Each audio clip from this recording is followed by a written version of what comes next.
Shalom pemirsa yang diberkati Tuhan, kita bertemu kembali dalam seri pelajaran Sekolah Sabat. Untuk mengawali pembelajaran Sekolah Sabat kita pada saat ini, mari kita sama-sama berdoa.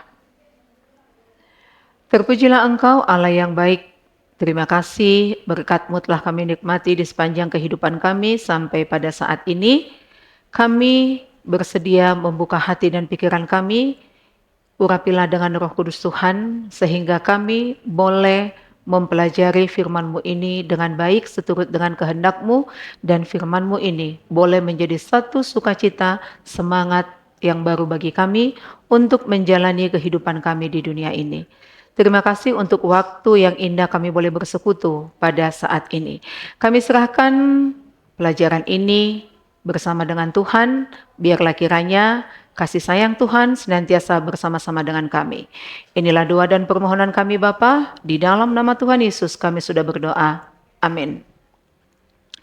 Pelajaran Sekolah Sabat kita pada saat ini di hari Selasa 16 September 2025 yang berjudul Tolong Tunjukkan Kemuliaan-Mu. Setelah kemurtatan anak lembu emas, Musa bersyafaat bagi umat Tuhan dan ingin diyakinkan bahwa Tuhan akan terus memimpin mereka ke tanah perjanjian. Jauh di lubuk hatinya, ia juga telah mengenal Tuhan dengan lebih baik. Bacalah Keluaran 33 ayat 18 sampai 23. Kita mulai dari ayat yang ke-18. Tetapi jawabnya, perlihatkanlah kiranya kemuliaan-Mu kepadaku. 19. Tetapi firman-Nya, aku akan melewatkan segenap kegemilanganku dari depan-Mu dan menyerukan nama Tuhan di depan-Mu. Aku akan memberi kasih karunia kepada siapa yang kuberi kasih karunia dan mengasihi siapa yang kukasihi. Ayat 20. Lagi firman-Nya, engkau tidak tahan memandang wajahku, sebab tidak ada orang yang memandang aku dapat hidup. Ayat 21. Berfirmanlah Tuhan, ada suatu tempat di dekatku di mana engkau dapat berdiri di atas gunung batu. Ayat 22. Apabila kemuliaanku lewat, maka aku akan menempatkan engkau dalam lekuk gunung itu, dan aku akan menudungi engkau dengan tanganku sampai aku berjalan lewat. Ayat 23. Kemudian aku akan menarik tanganku, dan engkau akan melihat belakangku, tetapi wajahku tidak akan kelihatan. Bagaimanakah Allah menjawab permintaan Musa untuk melihat kemuliaan-Nya? Tunjukkanlah kemuliaan-Mu kepadaku, pinta Musa kepada Tuhan. Dalam belas kasihan-Nya, Tuhan memang memperlihatkan kemuliaan-Nya kepadanya. Namun, ketika menjawab permintaan Musa, Tuhan berjanji untuk menunjukkan kebaikan-Nya kepadanya.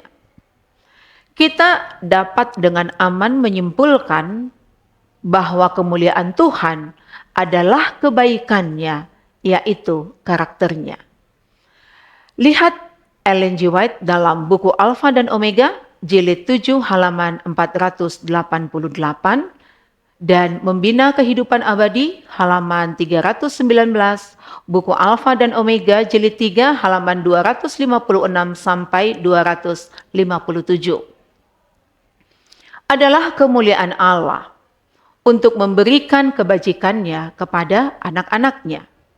Ia ingin untuk melihat pria dan wanita mencapai ukuran yang paling tinggi.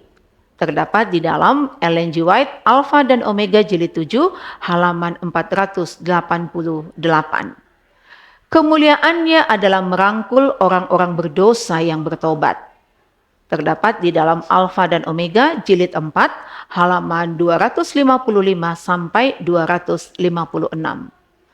dan menyediakan segala sesuatu yang diperlukan untuk mengubah mereka.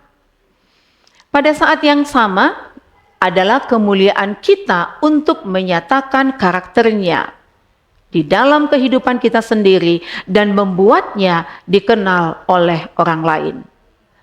Cerminan karakter Tuhan, kebaikan, kemurahan, kasih-Nya yang lemah lembut harus terlihat dalam tindakan kita. Dengan cara ini, kita memiliki kesempatan untuk tidak hanya menjadi berkat bagi dunia, tetapi juga menjadi cahaya yang bersinar bagi alam semesta.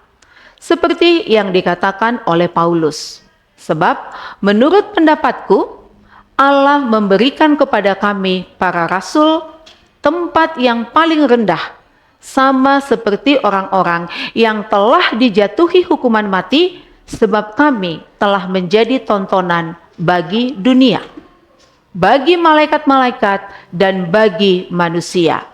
Terdapat di dalam 1 Korintus 4 ayat 9. Dimensi kosmik ini memberikan makna dan tujuan bagi kehidupan dan pelayanan kami yang hampir tidak dapat kami bayangkan. Di dalam Roma 2 ayat 4, Paulus berkata bahwa kemurahan Allah ialah menuntun engkau kepada pertobatan. Artinya, kebaikan dan karakter Tuhanlah yang meyakinkan manusia akan keberdosaan mereka dan kebutuhan mereka akan keselamatan. Memang, ketika kita melihat salib dan mengetahui siapa yang ada di sana, Tuhan sendiri. Dan mengapa Dia ada di sana? Karena Dia mengasihi kita. Dan ini adalah satu-satunya cara untuk menyelamatkan kita. Kita mendapat pewahyuan yang paling besar tentang kebaikan dan karakternya. Berapa banyak waktu yang Anda habiskan untuk berfokus pada salib, dan apakah yang dikatakannya kepada Anda tentang karakter Allah? Tuhan memberkati. Mari kita sama-sama berdoa. Tuhan Allah yang ada di surga, kiranya Roh Kudus memampukan kami untuk memahami karakter-Mu yang sangat luar biasa, dan karakter itu dapat kami pantulkan kepada sekeliling kami, sehingga bukan hanya kami yang mengenal Engkau, mengenal kebaikan-Mu, tapi orang-orang yang ada di sekeliling kami pun dapat kami tuntun untuk lebih dekat mengenal Engkau, mengenal karakter-Mu, dan mengenal kebaikan, kuasa, dan kemurahan-Mu di dalam kehidupan kami. Terima kasih Tuhan untuk firman-Mu pada saat ini. Biarlah kiranya kasih sayang Tuhan senantiasa menyertai kami semua di saat kami akan menjalani kehidupan kami. Kami tidak tahu Tuhan apa yang akan terjadi, oleh karena itu kami serahkan hidup kami ke dalam tangan Tuhan. Bentuklah kami seturut dengan kehendak-Mu. Berkaryalah melalui kehidupan kami, sehingga hidup kami boleh menjadi hidup yang mendatangkan berkat bagi kami, bagi sekeliling kami, terlebih menjadi kepujian kemuliaan bagi nama-Mu. Terima kasih Tuhan, terima kasih untuk segala kebaikan-Mu. Kami serahkan hidup kami ke dalam tangan-Mu.